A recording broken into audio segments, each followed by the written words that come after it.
حدیث پاک میں آتا ہے کہ نبی علیہ السلام جا رہے تھے، وہاں پہ حضرت کعب بن عمر رضی اللہ تعالیٰ عنہ تھے، وہ آگ جلا رہے تھے ہانڈی کے نیچے، برتن کے نیچے۔ تو نبی علیہ السلام جب وہاں سے نکلے تو دیکھا ان کے سر پہ کیڑے تھے، جوئے تھے۔ تو نبی علیہ السلام نے فرمایا کیا یہ تجھے تکلیف پہنچا رہی ہے؟ تو انہوں نے عرض کیا اللہ کے نبی علیہ السلام جی یہ مجھے تکلیف پہنچا رہی ہے، لیکن میں احرام کی حالت میں ہوں، میں اپنے سر کے بال نہیں منڈوا سکتا۔ تو نبی علیہ السلام نے فرمایا کہ ایک کام کرو، بالوں کو منڈواؤ اور اس کے بعد 6 مسکینوں کو کھانا کھلاؤ۔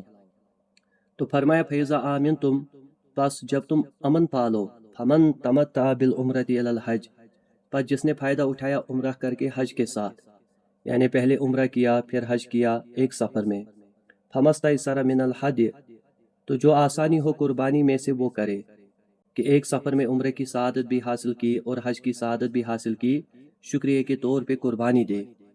اس کا وہ گوشت جو ہوتا ہے وہ خود بھی کھا سکتا ہے، دوسروں کو بھی کھلا سکتا ہے۔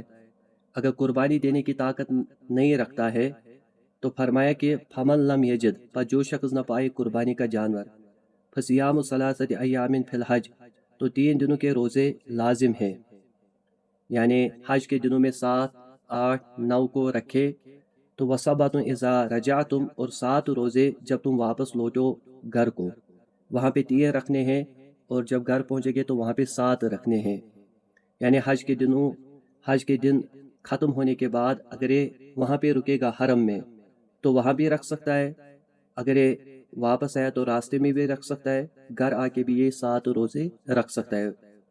فرمائے تلک عشرۃ کاملہ، یہ 10 ہو گئے پورے۔ ذالکہ، یہ حج تمتع اور قربانی، لمن لم یکن اہلہ حاضر المسجد الحرام، اس کے لیے ہے کہ نہ رہتے ہو اس کے گھر والے مسجد حرام کے قریب، یعنی مسجد حرام کے پاس رہنے والے نہ ہو، یعنی حج تمتع اس آدمی کے لیے جائز ہے جو حدود حرم کا رہنے والا نہ ہو۔ وہاں کے رہنے والوں کے لیے عمرہ کرنا کوئی مشکل ہی نہیں، وہ جب چاہے وہ حرم کی حدود میں داخل ہو سکتے ہیں، حرم میں داخل ہو سکتے ہیں، جو وہاں کے قریب رہنے والے ہوں گے۔ یہ ان کے لیے ہے جو مکہ سے باہر رہتے ہو۔ وَاتَّقُوا اللَّهَ، اور ڈرتے رہو اللہ تعالیٰ سے کہ اس کی نافرمانی نہ کرو، وَاعْلَمُوا، اور جان لو، ان اللہ شدید العقاب، کہ بے شک اللہ تعالیٰ سخت سزا دینے والے ہیں اگر تم نافرمانی کرو گے۔ لہٰذا اللہ تعالیٰ کی احکاماتوں پہ عمل کرو، اللہ تعالیٰ کے حکموں کو مانو۔ جو اللہ تعالیٰ کے احکام ہیں ان میں تمہارے لیے خیر ہے، ان میں تمہارے لیے بہتری ہے۔